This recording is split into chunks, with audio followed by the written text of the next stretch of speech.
Hello, everybody. Welcome back. I'm Inside Elections. The date is Friday, March 6th, 2026, and today we are going to be talking about these election results coming out of the state of North Carolina. Now, if you didn't know, roughly 3 days ago on March 2nd, not March 2nd, on March 3rd, 2026, there was the first primaries of the 2026 midterms held, that being primaries in the state of Texas, the state of Arkansas, and of course the state of North Carolina. I've already made videos about Arkansas and Texas if you'd like to check those out, but right now we're going to be talking about the state of North Carolina and what these election results mean. So, to get into it, the main thing I want to talk about is how Democrats are looking very good following these election results, specifically in the state of North Carolina, a swing state that leans Republican.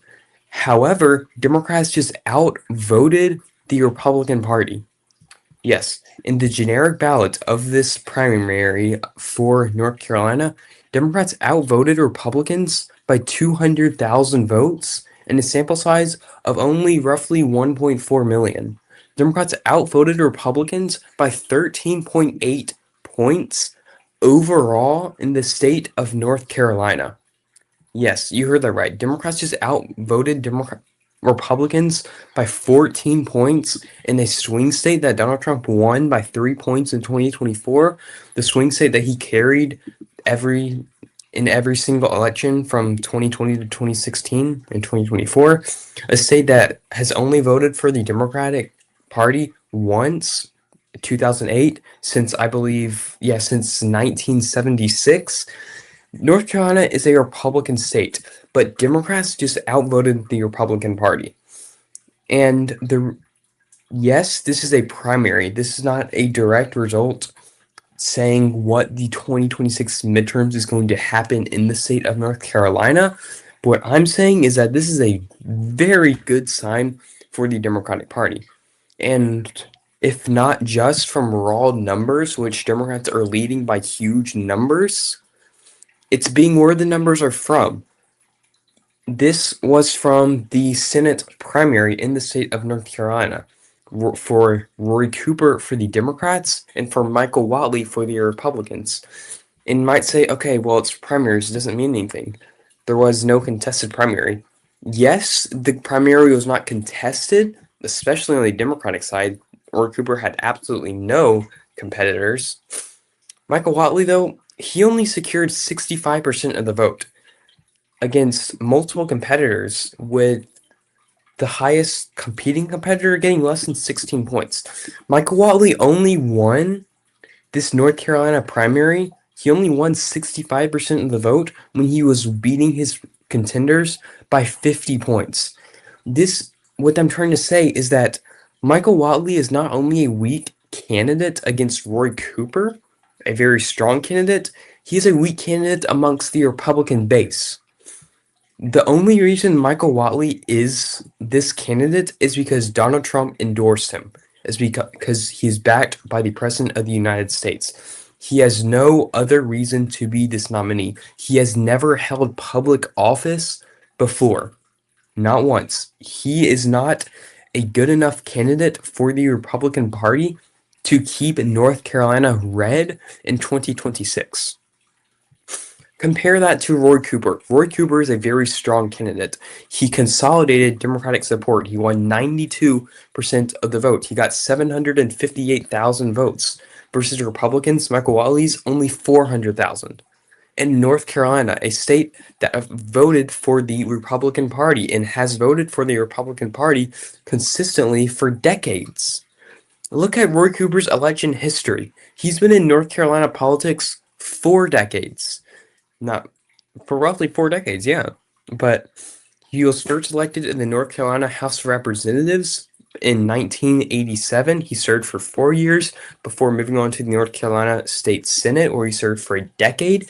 He became the Attorney General in North Carolina as a Democrat throughout all this, I will say, for 16 years before becoming the 2-term popular elected governor of North Carolina for 8 years. All of this as a Democrat who has never, ever, ever lost an election. and now he is running to be the next senator from the state of North Carolina. He's running on his track record of being a popular Democratic governor in North Carolina, despite the state consistently voting for Republicans on the presidential levels, despite it consistently voting for Republicans on the Senate level. Democrats and Roy Cooper are set to flip the state of North Carolina in 2026, and these numbers coming out of the state of North Carolina are just making that much more possible. And this is not something that we could not have foreseen. Look at polls from the state of North Carolina. Democrats, aka Roy Cooper, is looking very, very good in the polling from the state. Yes, because Roy Cooper is an absolute juggernaut of a Democratic candidate, but also because of how awful a candidate such as Michael Whatley is. Now, we don't have the best polling metrics from the state of North Carolina. Nearly every single poll is sponsored by either Republicans or Democrats. But even so, every single poll shows Roy Cooper leading in North Carolina, a red state, by handedly margins. Change Research, yes, this was sponsored by a Democrat.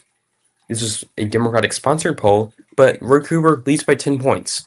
Tip Insights, in a poll that was sponsored by Republicans, Roy Cooper leads by 24 points. Change Research, sponsored by Democrats, leads by 5 points. Harper Polling, sponsored by Republicans, he leads by 8 points. He leads by 4 points. Change Research, he leads by 7 points.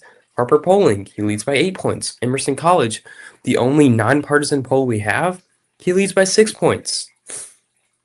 This is not new news. With Roy Cooper against a candidate like Michael Whatley, Democrats are set to flip the state of North Carolina, and Republicans should not let that happen. Like I said a million times, North Carolina is a state that has consistently voted for Republicans on the Senate and presidential level. But if they nominate candidates who can only consolidate 65% of the vote in a Republican primary against an extremely popular Democratic governor in a year that's looking to be very favorable to the Democratic Party, this is a Senate seat that Republicans can kiss goodbye. This is a Senate seat that Democrats are all but guaranteed to flip in 2026. I want to show you this Senate map. What would happen? If Democrats are locking in North Carolina by these margins, if Democrats can actually handedly win North Carolina by 5, 6, 7, 8, 9 points, that would pave the way for Democrats to easily win in states like Georgia, in Michigan, in Maine. If Democrats can lock in these 4 battleground states, they only need to win 2 of Texas, Alaska, and Ohio. And all 3 of these states are states that are looking promising for the Democratic Party. In Texas, Democrats just did the same thing that they did in North Carolina. They just outvoted Republicans by 200,000 votes. Not in generic ballots, not in polling, by raw votes for raw candidates, for James Tallarico and Jasmine Crockett against John Cornyn, Tim Paxton, and Wesley Hunt. Democrats just outvoted these Republicans. If Texas flips blue as well, if North Carolina can lock in for Democrats, Texas has a solid chance of flipping blue. And if Texas flips blue, you bet Alaska will as well. And if Alaska does, that is a Senate majority for the Democratic Party. It does not matter what happens in Ohio. But say Texas stays narrowly red, Ohio could flip to the Democratic Party. The Senate majority is not as far-fetched as you might imagine, because as Democrats lock in states like North Carolina, if Democrats can lock in and pull out an upset in the state of Texas, if Democrats can continue to lead in red states by 14 points, the Senate is possible for Democrats to grab onto in 2026. It's not impossible. And that is just what these primary election results from the state of North Carolina are telling us. That is what I think these election results are telling us, that Republicans, specifically Michael Whatley, and Democrats, specifically Roy Cooper, are two completely shades of electability. Roy Cooper, Democrats, being on the higher end of that, and Michael Whatley, Republicans, being on the lower end of that.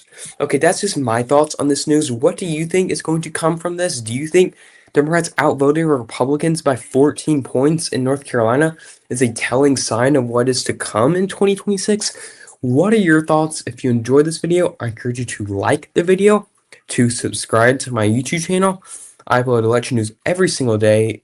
Turn on notifications so you can see when I do that. And yeah, I hope you have a great day.